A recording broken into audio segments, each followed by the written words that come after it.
You done with your Oreo? Yeah, done with my Oreo. Okay, good. Do we really know what happened? The brother did The it. brother, that's what I thought too. I mean, that seems like kind of obvious. Hey, do you want to talk about death? Yeah. I mean, that's Murdery thingy. Go! What was that? I don't know. That was my intro. Welcome to Mystery Murdery Thingy. My name is Chloe. My name is Mario. And this is Mystery Murdery Thingy. You already Which said you already that. said. You already said This that. is the podcast where we talk about mysteries. And murderies. And thingies. What are you doing? We're just getting right to Mine's it today. very thingy. You're going to go first. Yes. Wham bam, you go first. Okay. So this is like a combination of Reddit, Wikipedia, and a very well-written New York Times article. I love that combination. And so all of this started for me on Reddit. And I talk about Reddit As a lot. to so many things. Of course. I love Reddit. I talk about Reddit a lot. You do. But there is a subreddit called Unsolved Mysteries, and if you're on Reddit, definitely check it out. It's got some great stuff. It's perfect for us. Something that was trending recently was, what is the mystery behind glitter? Meaning, it appears that there's a lot of glitter being purchased by someone who would rather keep it a secret. So, what mystery industry is the largest buyer of glitter? We don't know. That's the Reddit style question, right? Yes. So I'm going to go through the article and then I'm going to go through some Reddit stuff. So let's talk about what glitter actually is. What is glitter actually? So everyone likes glitter. Nope. Most people do not like glitter. Actually, wait a minute. According to polling science. Excuse me. According to research psychologists. Oh, okay. Humans are naturally attracted to shiny things. That is true. And it's research psychologists suggest, that is a... So many S's. I know. That was a very sibilant sentence. Research psychologists suggest that our attraction to shiny things can be derived from an innate need to seek out fresh water. Oh, that makes... Isn't that interesting? If you think about, like, most things that humans do, you can come up with a very plausible evolutionary explanation for it. Right. And I think this is a good one. Yeah, for sure. So whether you like it or not, you like glitter. Your brain likes it. Because it thinks you can drink it, but you can't. So please don't try drinking glitter. It's a good theory. Do you hear that? Yeah. I don't think... Is there a cat? Yeah. Under your bed? No, it's not that loud. No. Cool. Mom. Mozzie. That's what he sounds like. Meowsy up there. All right.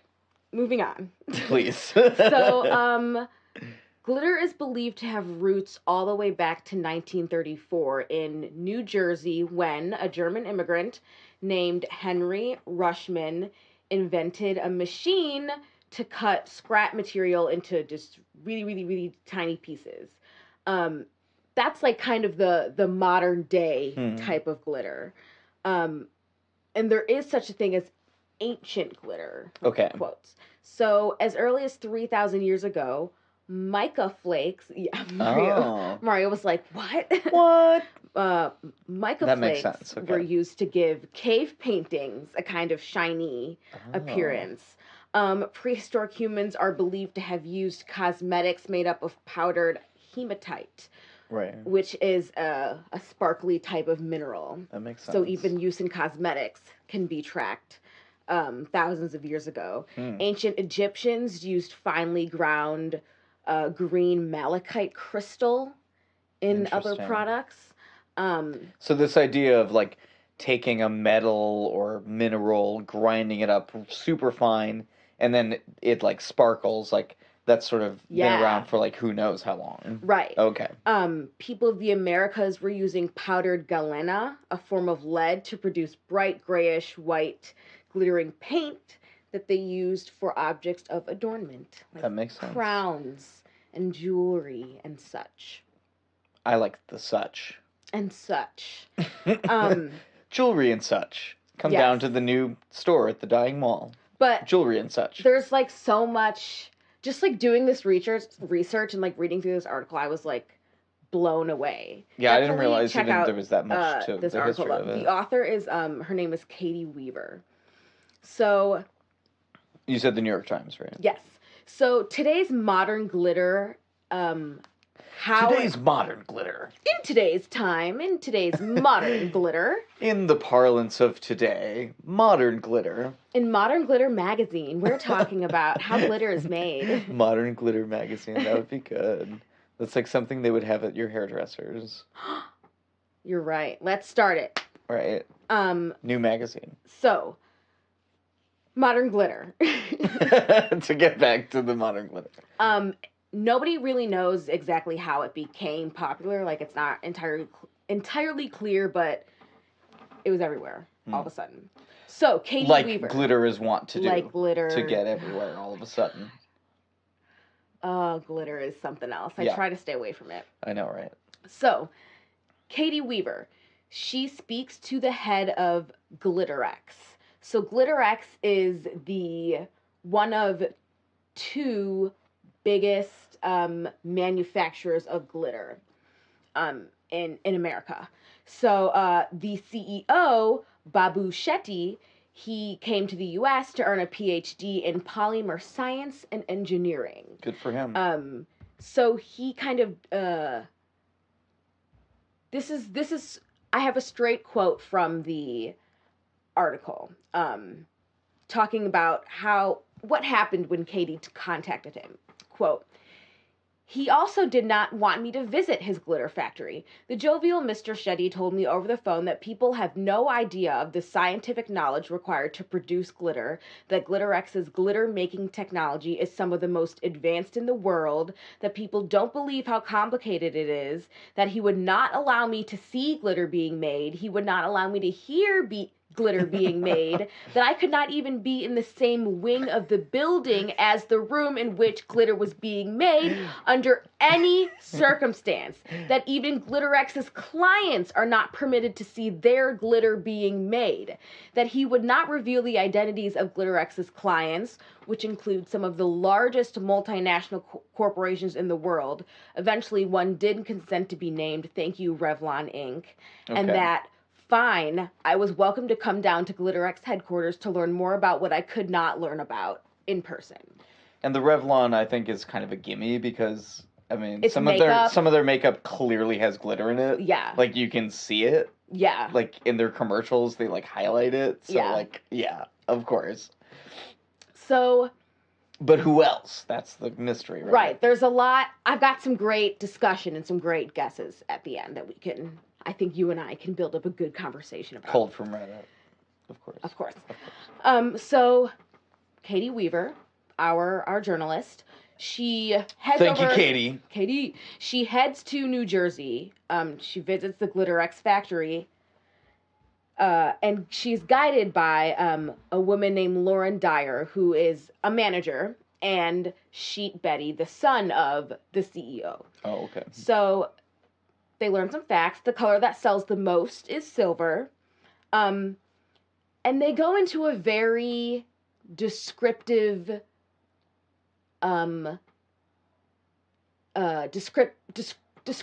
description, I guess what I'm trying. A very specific That was a good description of your oh my descriptive gosh. I just description. couldn't, my train of thought just went out the window. We are not editing this episode. We're not. So... yeah, what time is it right now? It doesn't matter. Just pull behind the curtain a little bit. It matters not. It's almost Wednesday. It matters not. Okay. So, yeah, they go into a very, like, technical description of how their glitter is, or what it's made of. And what it's made of. Okay. Yeah, what it really is. So I'm going to try to describe it as best as I can. Cool.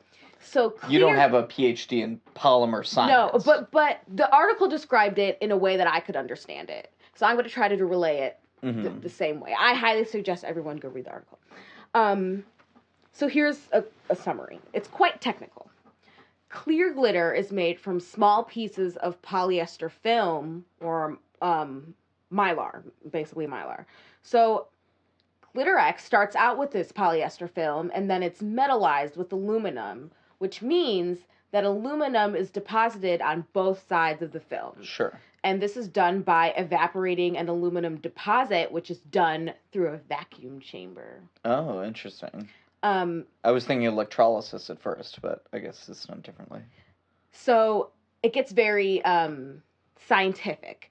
Iridescent glitter, the kind that changes color based on the angle that it's viewed, quote, is made from multi-layered clear film composed of polymers with different refractive indexes, end quote. So, multi-layered, multi meaning 233 layers of film. Each layer is half the wavelength of light. Wow. So, humans detect light waves in lengths between 400 and 700. They're called nanometers. Right. So millionths of a meter. Right. Or is it billionths of a meter? I always forget. I think it's millions. So to put in perspective, pico is billion, I think. Sorry, I keep interrupting you. Okay, go on, please. To put in perspective, the width of a human hair is between 80 to 100,000 nanometers. Wow. So each layer of film in this glitter is 230 nanometers. So they have to be able to work consistently on the nanometer scale because they're making billions of these things. Right. Wow, that's crazy. So, not all glitter is this, Sure. technologically advanced. Craft glitter, for example, is the thickest, and the thinnest is glitter that's used in lip products. Mm-hmm. Those are the thinnest ones. So researchers and zookeepers sometimes mix glitter with animal feed to track animals via sparkly poop. Oh. Isn't that a good idea? Yeah, that's weird. I wouldn't have thought that. Plywood manufacturers put hidden layers of colored glitter in their products to prevent counterfeiting. It can also serve as useful crime scene evidence because it can be distinguished under a microscope and then tracked. And of course, it's glitter. It's incredibly difficult to remove. Mm-hmm. You search a bloody car with glitter, and then you go to the guy's house, and there's glitter everywhere. It's a pretty strong, Which I guess that's because it's like so small and thin, right? That like any like what am I trying to say? Like electrostatic, like it would clings cling to everything, like the Van der Waals forces, like static electricity. That's exactly what it is. Yeah, just like it anything, clings to you. It just like and it would even cling to like what would look like a sheer surface. You know? Yeah. Right. You'll never get rid of it. Not every little piece. Yeah. So the average American sees glitter every day. Most of it is hexagonal. Glitter X's minimum order size is enough to fill 500,000 bottles of nail polish, which, according to Mr. Shetty, the CEO, is about 10 pounds. 10 pounds. Yeah. So if you're gonna go to Glitter X, you gotta be going hard. Like 10 pounds of glitter. That's a shit ton of glitter. That's a ton of glitter. Yeah. So if you're ordering glitter from Glitter X, it's because you're doing it on a large scale, manufacturing something. Sure. And that'll set you back about $1,000. For 10 pounds of glitter. 10 pounds of glitter, yep. Reasonable. So, despite all of this, glitter's still very secretive. A strict requirement for clients of Glitter X is confidentiality. NDAs. Right. Quote, companies do not want others in their industry to know what glitters are in their products to prevent competitors from making identical formulations, end quote.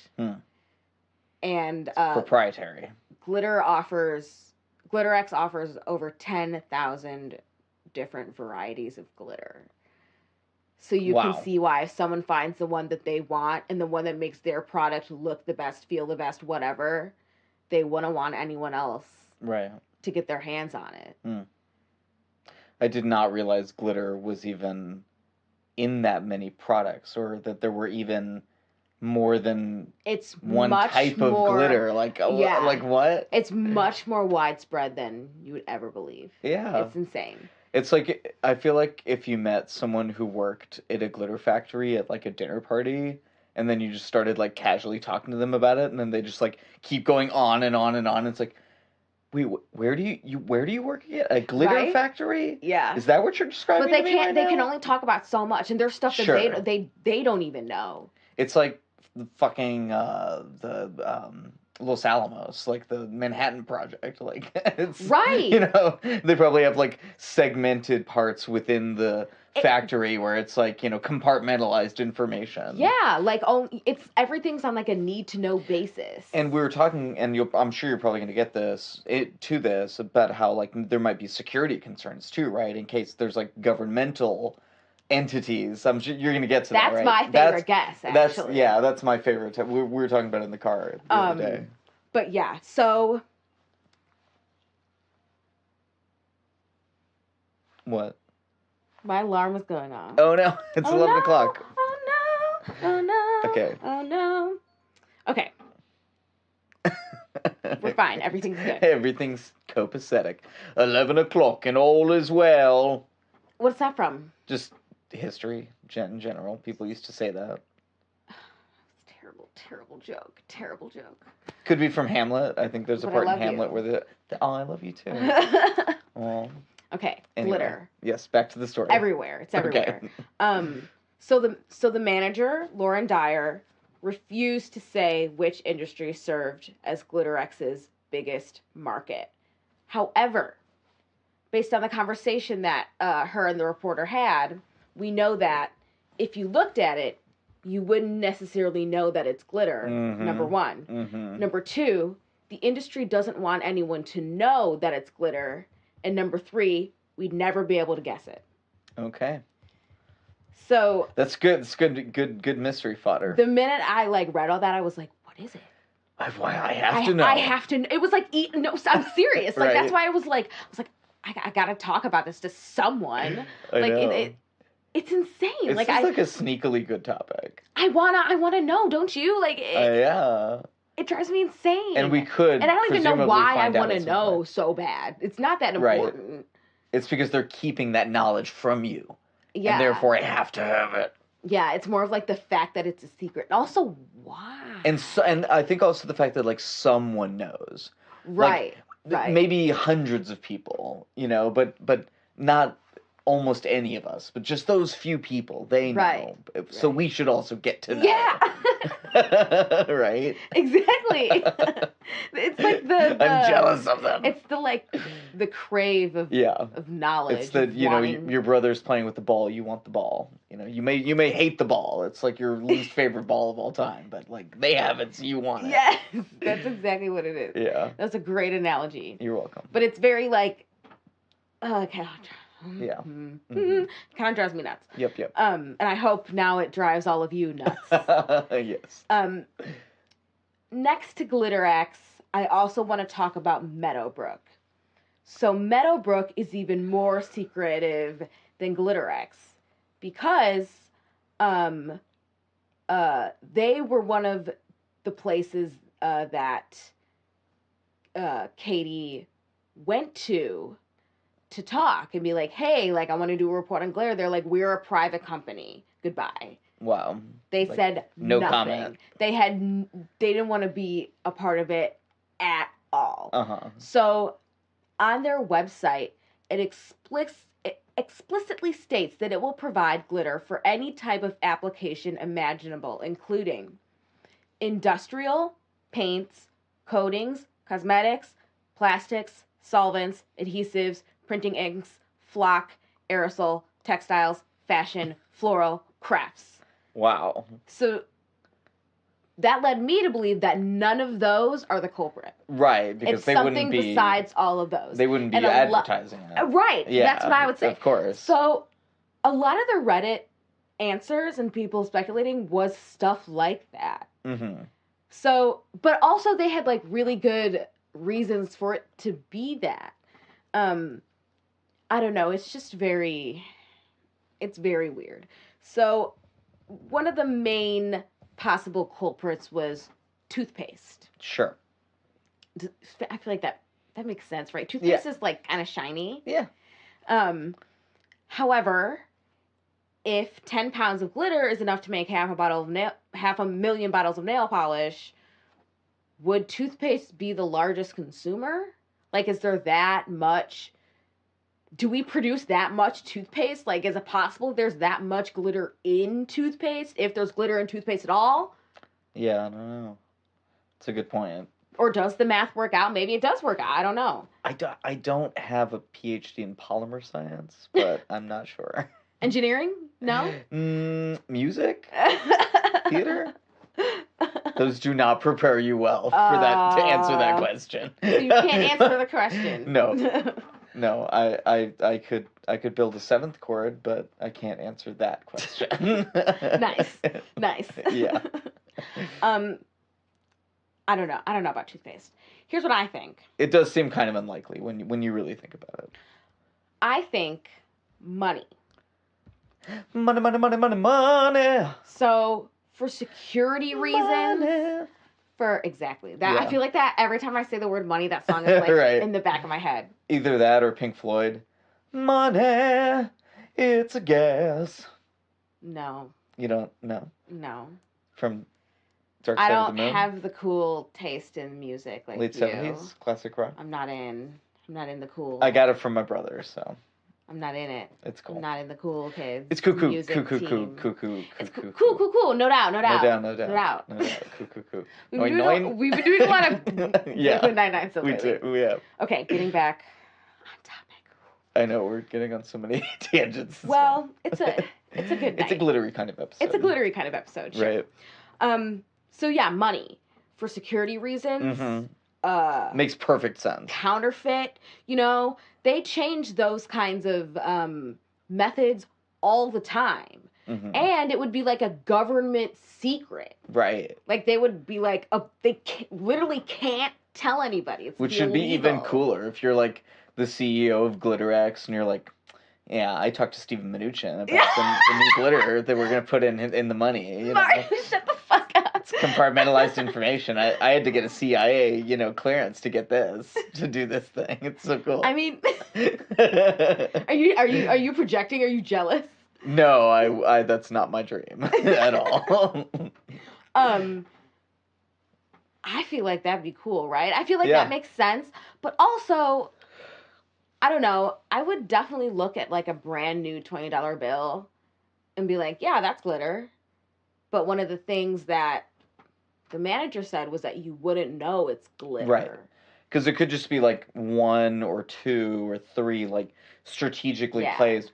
And I think what makes a lot of sense to me too, because if you can make a piece of glitter with 200 plus layers on it, you could make a custom piece of glitter that would be like almost like a key or something. It would be like a chip, like. Oh, that's so weird. So that when it gets scanned, then it verifies that it's like that particular like configuration of glitter, like. Yeah, so it makes perfect sense that it would be some kind of security measure in money. I think we cracked it. There's a lot of other good ones though. Okay, what are some of the other ones? I think one of the strong ones is the food and beverage industries.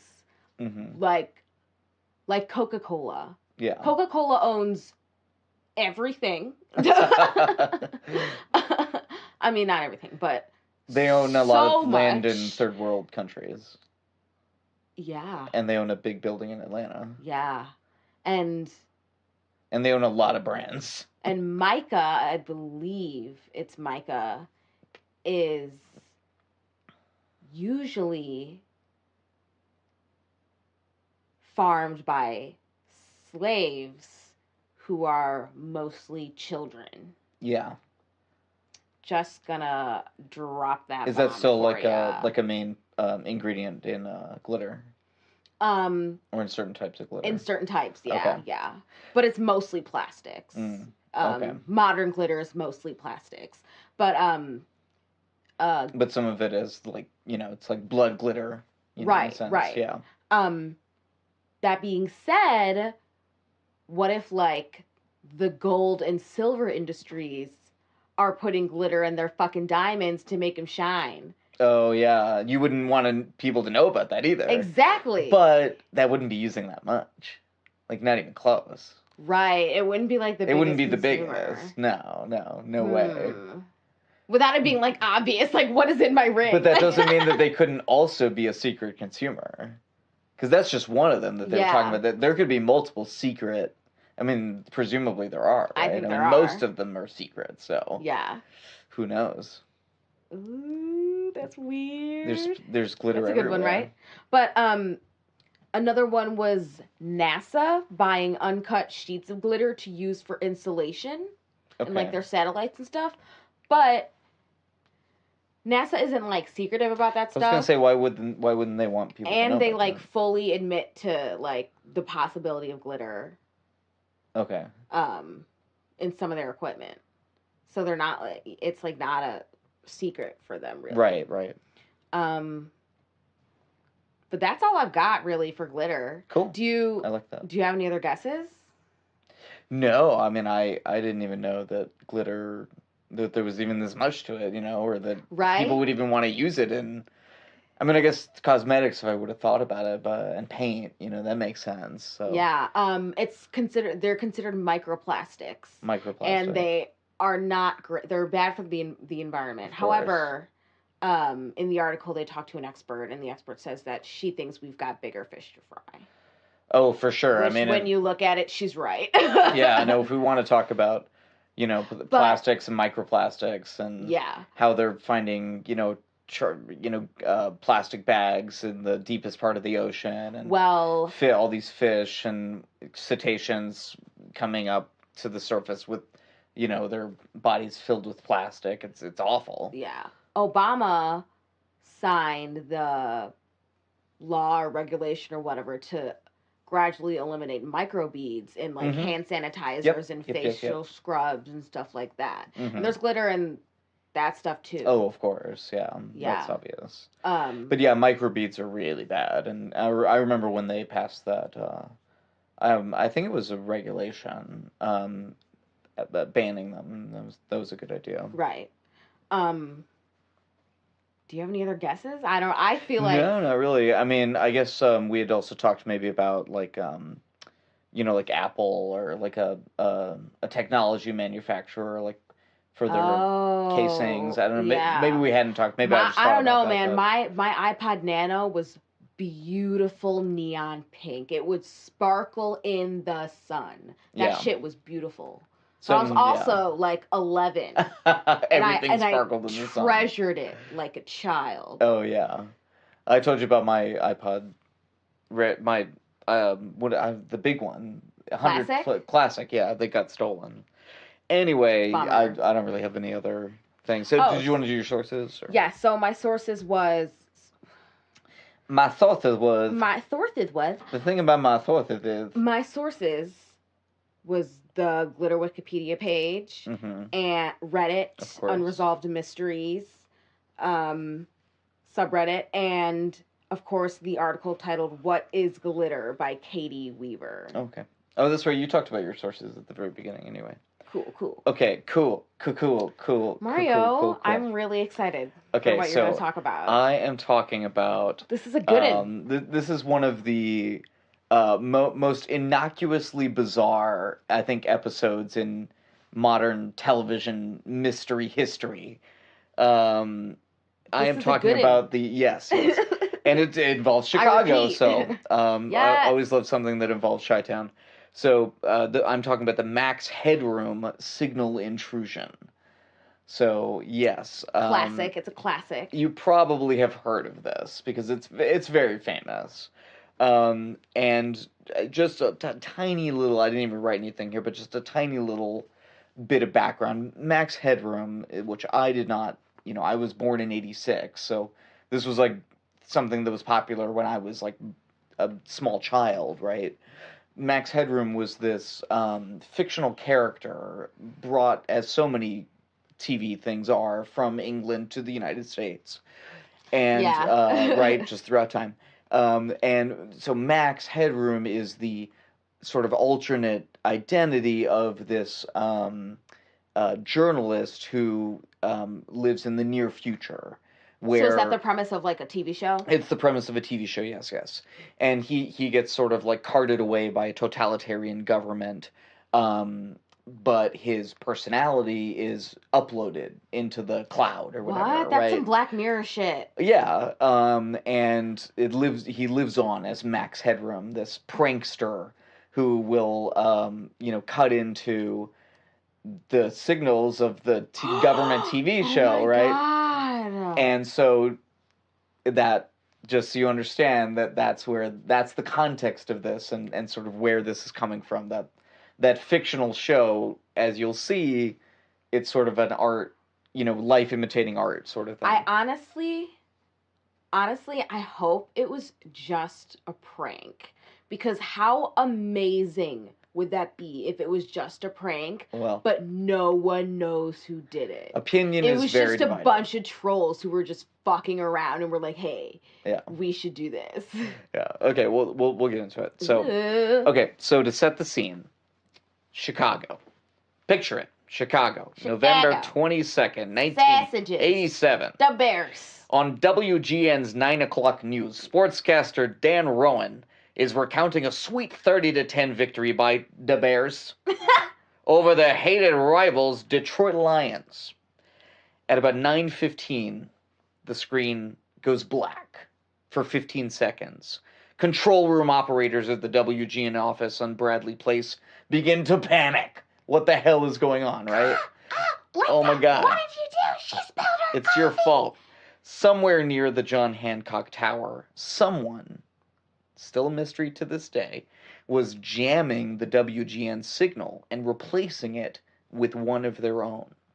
And after those 15 seconds of black, tens of thousands of Chicagoans saw a man dressed as the TV character Max Headroom, a futuristic computer-generated avatar prankster, appear on the screen. Static hissed, but no sound appeared from the video itself. A corrugated metal sheet spun back and forth drunkenly in the background. This person in a Max Headroom mask, including large fake sunglasses, bobbed back and forth. And this lasted for about 10 seconds. Back in the Bradley Place control room office, operators changed the frequency of the signal being broadcast across town, and Dan Rowan reappeared on the screens of Chicagoland. Rowan said, quote, "Well, if you're wondering what's happened, so am I." And that the computer running the news, quote, "took off and went wild," close quote. And he continued to break down the Bears' glorious win over the Detroit Lions without further incident. But all was not over that night. The Max Headroom prankster was not done. Oh, it happened more than once? Mm-hmm. It happened a second time. At about 11:15 p.m. I didn't know that. Mm-hmm. During a PBS, WTTW affiliate broadcast of the Doctor Who episode Horror of Fang Rock, the airwaves once more were taken over by the faux Max Headroom. Instead of classic Doctor Tom Baker, Whovians first saw a static and lines, sort of the scan lines, right? If you have ever seen a VHS, you'll know what I mean. Those kind of like lines. I'd be scared. I know, right? It gets kind of creepy. And this, of course, indicated that a tape had started. They then heard and saw, over the next minute and 22 seconds, a pretty bizarre and kind of disturbing scene. That same faux Max Headroom that they had seen before, if they were watching Dan Rowan, appeared bobbing in front of the same hypnotizing background, that corrugated metal bobbing back and forth in the background. But this time you could hear what appeared to be speech, but it wasn't totally clear. Everything was kind of garbled. This faux Max seemed to call out WGN sportscaster Chuck Swirsky by name, claiming that this faux Max Headroom was much better than Chuck Swirsky, and calling him a, quote, frickin' liberal, and, quote, fricking nerd. A rival, maybe? Perhaps. This faux Max Headroom did seem to hate Chuck Swirsky. It makes sense to be somebody who worked there. we'll talk about those things. You're getting a little ahead. We'll talk about that at the end. So yeah, and for some reason, yeah, he hated Chuck Swirsky. It's not totally clear. So that faux Max then ironically holds up a Pepsi can and proclaims the slogan that the real Max Headroom used in commercials for the then actually new Coke, which was Catch the Wave. So he's like holding up a Pepsi can, being like, "Catch the wave," in this like weird voice. Which is this dude just like high or what? Who knows? So yeah, that's obviously a terrible slogan. First of all, "Catch the wave," awful. Yeah. No wonder New Coke went down in flames, right? And just as an aside, coincidentally, they do make a New Coke joke in the musical that I'm currently in, The Wedding Singer, at Community Players. So just to plug that for a second. So to get back to the smooth. I know, right? I saw that and I was like, oh, this is a good opportunity. Communityplayers.org. So to get back to the video, things get more and yet more bizarre from here. The faux Max gives everyone the middle finger, but not with his real finger, with a fake finger extension, which sort of looks like a dildo. Nice. Which he then throws off camera. Approved. He then cryptically asserts that, quote, "I still see the X." Which is, I still see the X. But it sounds like, "I still see the X." Kind of, sort of like that. Apparently, this is some reference to the final episode of a cartoon called Clutch Cargo, which I had never heard of. Okay. But that's what my sources told me. The faux Max then seems to perhaps, this is what it kind of seemed to me when I didn't read this anywhere, but this is what was my own interpretation of the video. And please do go watch this video. Look up Max Headroom signal intrusion. You'll find it very quickly. The faux Max appears to fake defecate while complaining of his piles. Or is he saying files? That's also a thing that I read about. And a perhaps fake flatulence is heard. Not sure if it's real or not. Might be farting, might just be him making a sound. The faux Max then proclaims he has, quote, "made a giant masterpiece for all the greatest world newspaper nerds," close quote. And this whole thing with the greatest world newspaper nerds, this is presumably a reference to WGN, which stands for World's Greatest Newspaper, which refers to the Chicago Tribune, which is the newspaper that owns WGN, the Tribune Company. Wow. Owns both of them. This is very media-centered. It is, yeah. It seems to have something to do with that, but who fucking knows what. So this section kind of finishes out this 1.5 minute bizarre performance, and the next section is a long time. Yeah. For like an interruption, for like a signal interruption. I know, right?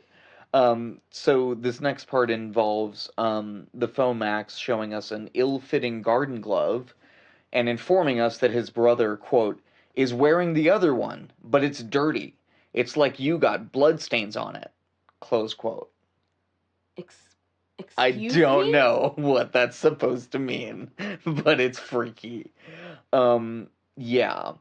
So then he throws the glove away, and hard cut to a shot of a man, presumably the same guy, with his posterior towards the camera. Yeah, I remember this part. Mm-hmm.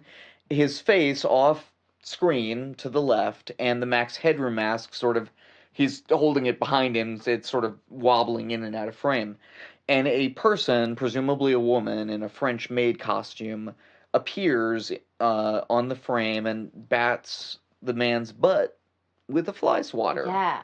Meanwhile, this man howls, quote, "They're coming to get me!" and, quote, "Oh, do it!"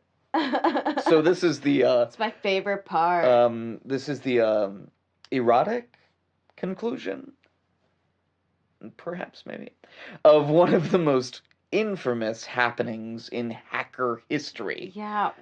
And modern TV history, of course. It's just so out there, and So bizarre. So exceedingly bizarre. So many questions. I know.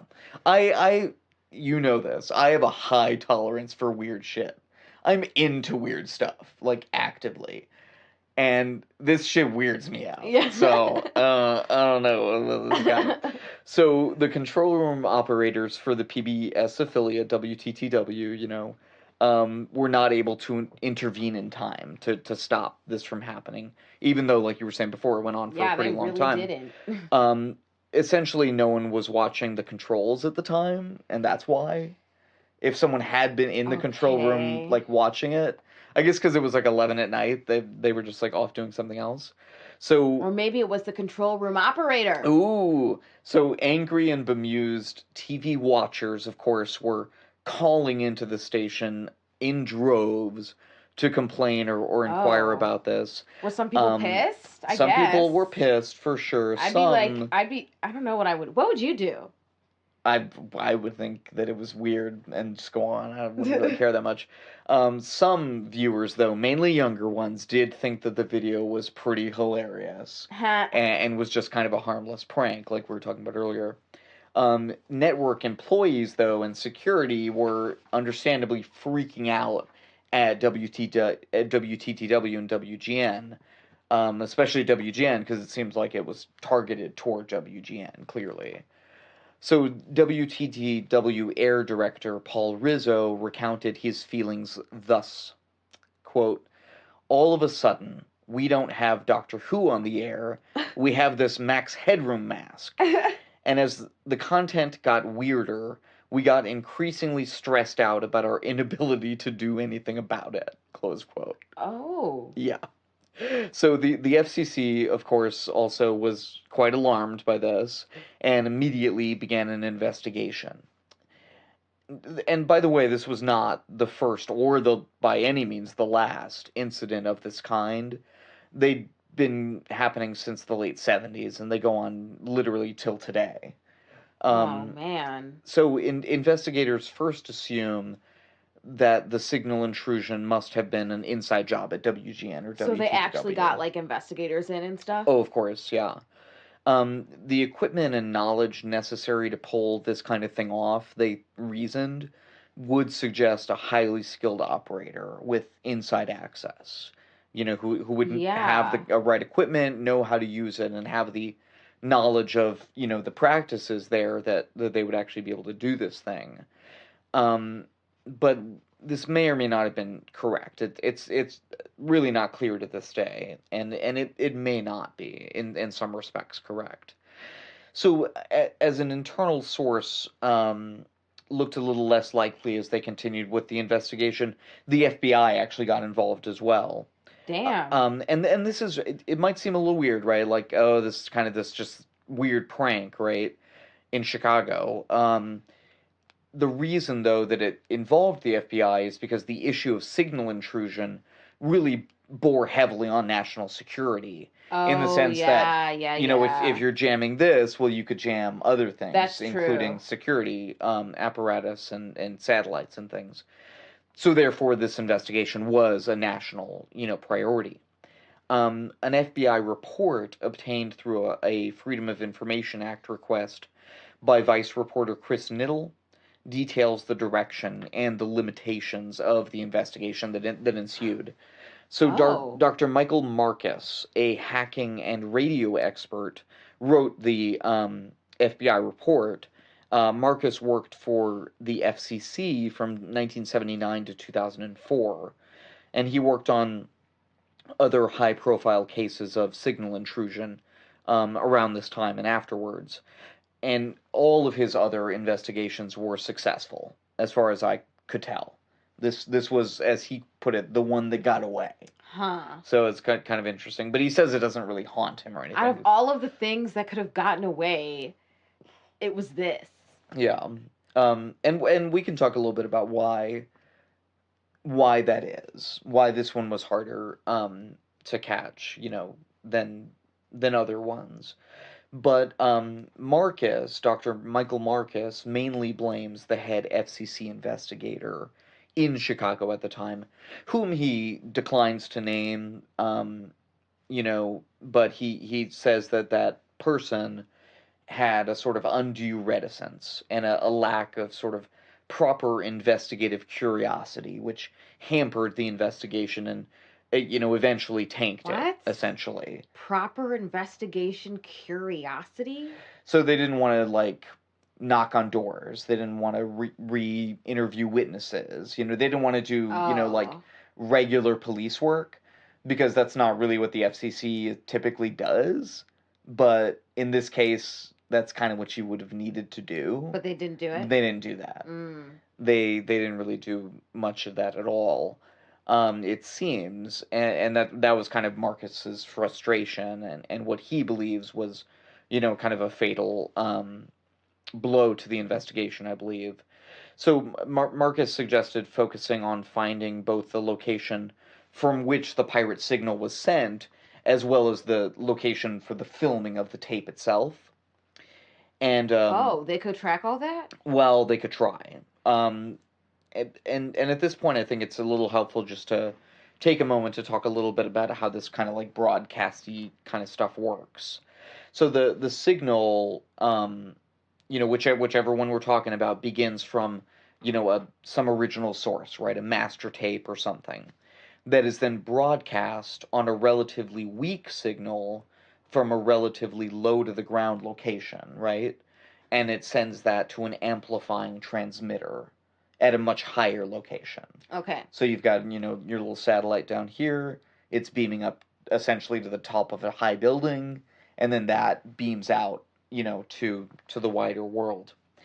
The WGN and WTTV signals were broadcast several miles along roughly parallel paths, northwest to southeast, through the city of Chicago to the John Hancock and Sears Tower buildings, respectively.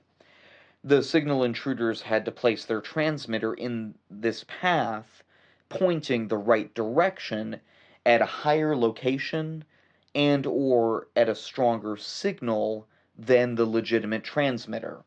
That would essentially trick the amplifier to send the pirate signal instead of the regular signal. So did WGN have a huge tower and then this person would be higher than it? Not higher than the amplifying tower, higher than the originating source. Oh, okay. Which was not very high up at all.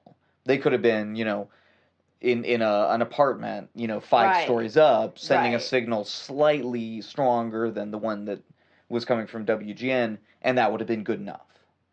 Okay. So, according to what I read, it would just have to be a little bit stronger, and then it would kick in. And they do a lot of other stuff nowadays to make sure that this, cannot happen.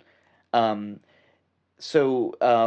quote from Marcus here, quote, "I think the bad guy got close to the receiving end and just transmitted a signal that was received with a stronger strength than the more distant intended signal," close quote. So that kind of sums it up in terms of how this perpetrator committed this crime. So whether this was accomplished by, some people think a kind of relatively larger setup further away, or a more scaled down setup closer to the amplifier, we sort of don't know. It could have been either of those things. Marcus, though, definitely subscribes to the latter theory, that it was a more scaled down thing. He thinks that it could have involved, quote, "around $10,000, a few briefcases worth of equipment, and a DirecTV size antenna to accomplish the hack." Wow. So it wouldn't have had to have been this whole big thing. It could have been I don't know, that people. kind of is a big thing. Well, I mean, yeah, it could be. Yeah. I know what you mean, yeah. Yeah. So I was like, 10 grand? I don't know, man. That's well, pretty the money is, dedicated. but in terms of, and you would have had to know how to do it, obviously. So while FCC investigators were figuring out these sort of technicalities. When was this again? Early 90s? Late 80s, 1987, November 22nd, 1987. The FBI agents were trying to figure out where the strange video was taped. So they were trying to work on that end of it. So what they did was they painstakingly reviewed the minute and 22 seconds or so of video, including making highly detailed photographic prints of certain frames, which, then they could examine in more detail. They were able to do this with the help of some avid Whovians who were taping the program when the hack occurred, because WTTV apparently did not have a copy of it.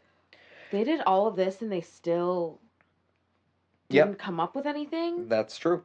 The corrugated metal background, which Marcus believed was an 8-foot wide roll-down warehouse door, and a tip that he received, pointed him to a specific person at a specific warehouse in Chicago.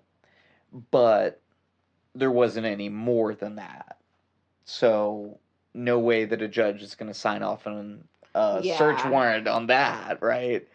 And like we were talking about, the FCC investigator in Chicago wasn't really that interested in doing this kind of stuff anyway. Yeah. So, the issue of the signal intrusion, it definitely had critical implications, but this particular incident did not really seem to merit too much of an extraordinary response. Ultimately, no one was harmed, no property was damaged, and it did seem, and this has proved to be the case, that the faux Max Headroom was done. That this was essentially a two-off. Furthermore, the hack was relegated to the back pages, even in Chicago, when the first black mayor of Chicago, Harold Washington, passed away, just a little while after the hack occurred. So it wasn't even big news anyway. It was for a little while. Even nationally, it was big news for a little while. But then when Harold Washington died, it pretty much wiped it off the front page. So the mystery of Max Headroom, the signal intrusion, would, live on, though, in the nascent internet, which in 1987 was in a sort of proto-state consisting of essentially linked dial-up networks, some of which were called BBSs. And a BBS, just to mention, is a bulletin board system, sort of a message board kind of thing.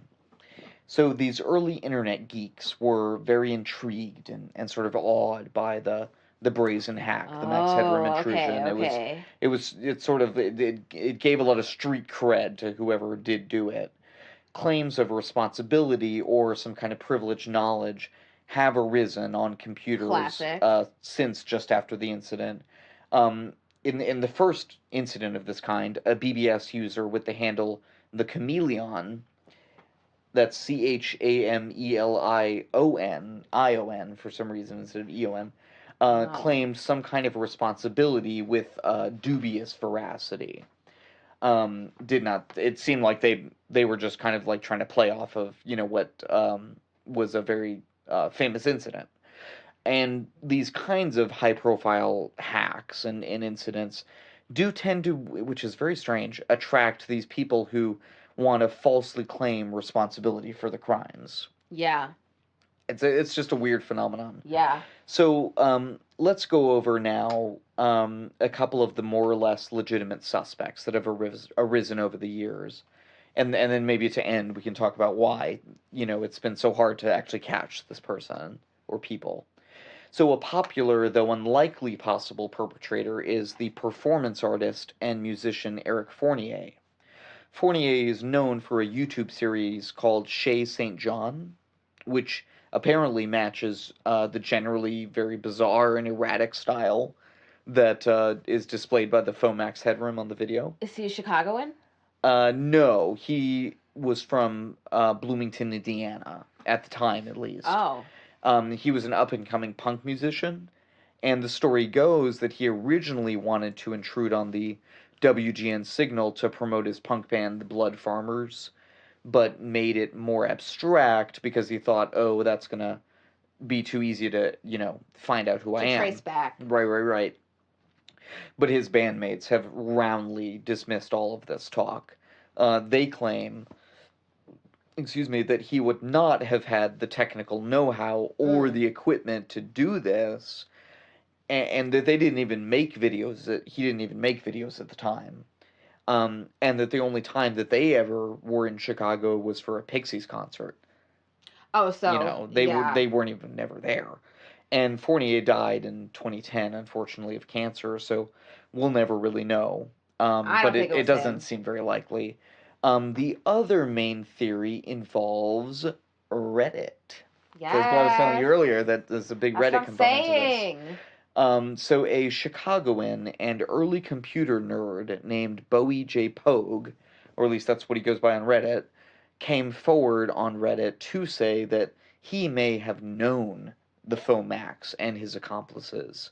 He describes being... I think I know exactly what you're talking about. Mm-hmm. The user Pogue, he describes being a geeky 13-year-old hanging around a slightly older crowd of techno-punks in late 80s Chicagoland.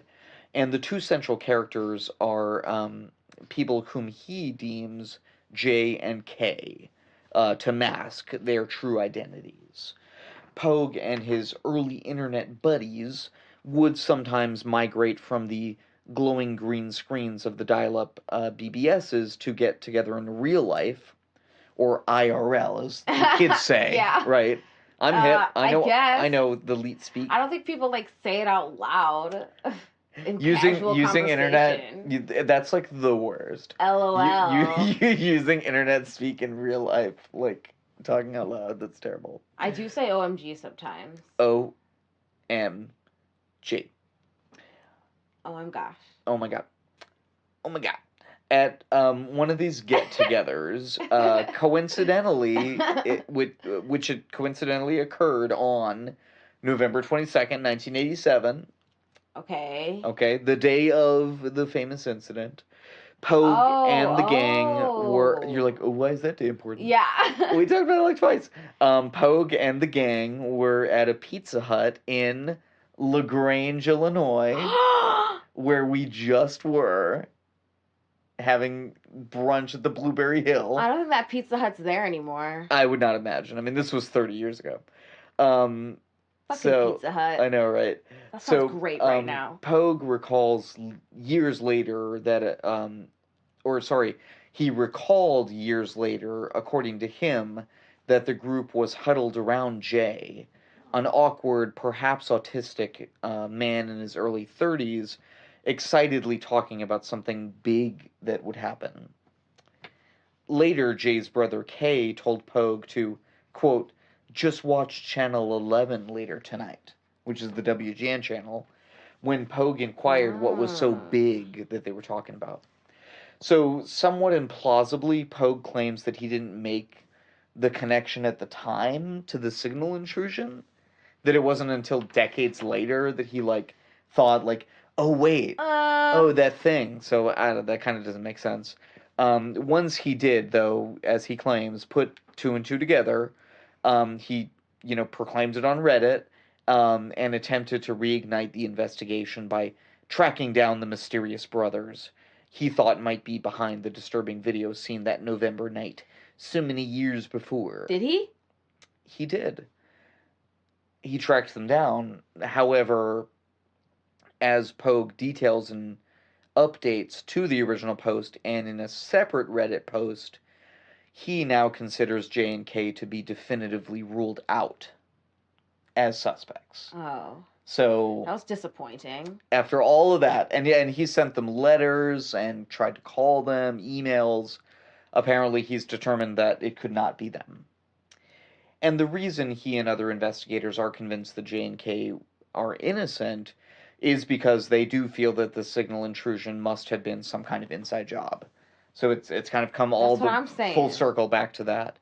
And I guess they've found out that proprietary information as well as equipment would have been needed to pull this off. So through further investigation, they essentially have found out that it had to have been someone with inside access. So we know that. How weird. Ooh. Yeah, and that changes things. I know. So while this is, pretty much as far as the investigation ever got, some people do believe that it still can be solved. And I guess this might be a good time to talk a little bit about why. Why was this so hard? So with a lot of the other signal intrusions, there was some kind of clue as to the origin, right? In one, they displayed text, and the apparently the text generator was like it was like unique, that only certain companies used it. Things like that, or they gave themselves away in some way. This Max Headroom signal intrusion, that person didn't do any of that. You can't tell where it is. You can't tell who it is. You can't tell what they're saying half the time. Like, it's just so obscure and bizarre that there's just like nothing to investigate. Oh, that's so weird. Like, what do we look for? Yeah, someone, what a weird case. Yeah, so there's just no evidence. I didn't know there was so much investigation.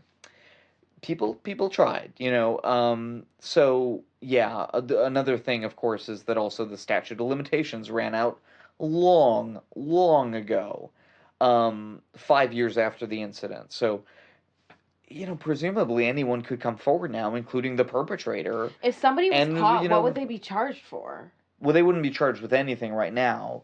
And because it's the statute of limitation. Oh, you mean if they were to do it now? Yeah. So there is now a federal statute against these kind of signal intrusions.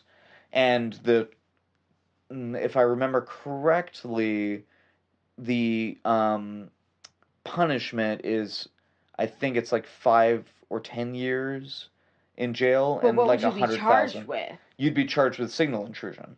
Oh, that's the thing. Signal intrusion itself is a crime. But what about back then? What were they? What was then, the FBI planning on charging them? Yeah, there was a crime, but it was not the same crime. It didn't have nearly as much of I think it was like $1,000 fine or something at the time. So they made like a beefed up federal. It? Oh, yeah. They've massively upgraded it. Is it a felony? I believe so. Yeah, I believe so. Damn. Oh yeah, because the federal. I believe all federal crimes are felonies. So yeah. Damn. So yeah, it is a very serious crime now, and there have been other incidents that have come and gone, including some that involve pornographic content being broadcast, including on Disney, which is pretty despicable. What? And that's something. I mean, you should definitely go away to jail for a long time if you're going to do some fucked up shit like that. Yeah, that's pretty I know. low. Yeah, that's like an added thing. That's not just like, okay, he got slapped in the butt with a fly swatter. Like, okay, that's like it's like PG-13, That's like something you'd see on like an American Pie Part 4 or something. Yeah, none of these incidents, though, has had the impact of the Max Headroom signal intrusion, which has, persisted, and partly I think this is because it's just so weird, but it's also partly just because the person never got caught, and there's a fascination to that, right? But it's partly also, I think, because these types of hacks from that time on became a regular part of our culture. They were like movies and TV shows it appeared in. But mostly, I believe that this incident has persisted because it's sort of like the perfect internet mystery, right? A disturbing and confusing clip that you can watch over and over again on YouTube. It's a good one. There's endless areas to speculate about. How did they do it? Why did they do it? Who did it? An origin story that's wrapped up in the early hacking culture from which the internet, geekism was spawned. So it's just got everything. And all of these factors and a healthy heaping of mystery, of course, have kept the Max Headroom signal intrusion in our collective unconscious and Reddit feeds. And it will continue to disturb for generations to come. I have no doubt. No doubt. And I just want to say a quick thank you to the internet gods of YouTube, Reddit, and Wikipedia, because this episode, maybe more than any other, we have relied on them. So, cool. These are the wonders of the internet age. Truly, forsooth. My sources were, of course, Wikipedia, Max Headroom broadcast signal intrusion page, the BPOG posts on Reddit, and he is still posting regularly. Katie Serena at All Things Interesting, Chris Niddle at the Motherboard blog on Vice, Jay Shefsky at WTTW, the PBS affiliate, Sean Gallagher at Ars Technica, Clint Finley at Wired, and Brian Menegas at Gizmodo. And that's all she wrote. Wow. And by she, I mean me. What? That's all she wrote, the saying, but I'm not a she, so. Oh, I've just never heard of that saying. You never heard that? Oh, okay. I don't know where it comes from. Learning something every day. Learning is fun. Knowledge is power. Do you have weird shit in the news? Because I have weird shit in the news. Should I do that one? No, I don't. Okay, so I have a good one. Good. This whole episode should be called the Good'un. The Good'un? It's a Good'un. I'm not going to call it that, but sure. So this actually happened. I decide the names of the episodes, by the way. Yes. Yeah. This actually happened in Springfield. Oh, cool. So from newsleader.com, the title is "Brick of Marijuana Found in Donation Bin for Big Brothers Big Sisters" in Springfield. No. Yeah. So they actually announced it in their they have a monthly newsletter, and they talk about their partnerships with other charities and local businesses that are participating in a clothing drive. So this actually happened in May 20th. Volunteers were sorting through clothes donations in the drop-off bin, and they discovered a brick of marijuana wrapped in cellophane. And the president, his name is Tyler Moles, he said, that's the most expensive thing ever put in the bin, and we weren't able to use it to help the charity. Aww. Which kind of sucks. He also says that they were initially hesitant to publicize the marijuana finding, but donations of adult and children clothes and shoes are down during the cold winter months, so they kind of wanted the publicity to right up it. So if you live in the Springfield area, definitely head over to Big Brothers Big Sisters and donate some clothes. Cool. Good idea. The street value sharing is $3,000. Is caring. God. Yes, sharing is caring. I think that's a good note to end on. Yes. Sharing is caring. Tis. And thank you for sharing this time with us. Yes, thank you for listening. And all that stuff. Follow us on all the social medias. Instagram. Facebook and Twitter. Please. You can tweet me at MarioTex30. Yeah. I've been tweeting stuff. Just articles. I've been tweeting articles and that's all Mario stuff does about on the internet. missing and murdered Indigenous women and girls. Yes. And rate and comment. That really helps us on iTunes. Yeah, even if you don't listen on iTunes, just go on there and rate it. That would be awesome. That's all I've got. You can send us an email, mysterymurderythingy@gmail.com. Do you have your own mystery? We want to hear it. Tell us about your mysteries, things you want to hear, suggestions. We read every single thing. We don't get very much stuff, so we read it all. Critizations. No criticizing, just critizations. That's not a real thing, so that's cool. Critizations. That's also not a word. Critiques, that's the word. Wow, Patreon. That took me way too long. You can go to our Patreon. Yes. I've been putting up more stuff on there, so if you want to see new pictures and content, just things. Yeah. So yeah. Cool. Cool. We said it at the same time. Okay, bye. Bye.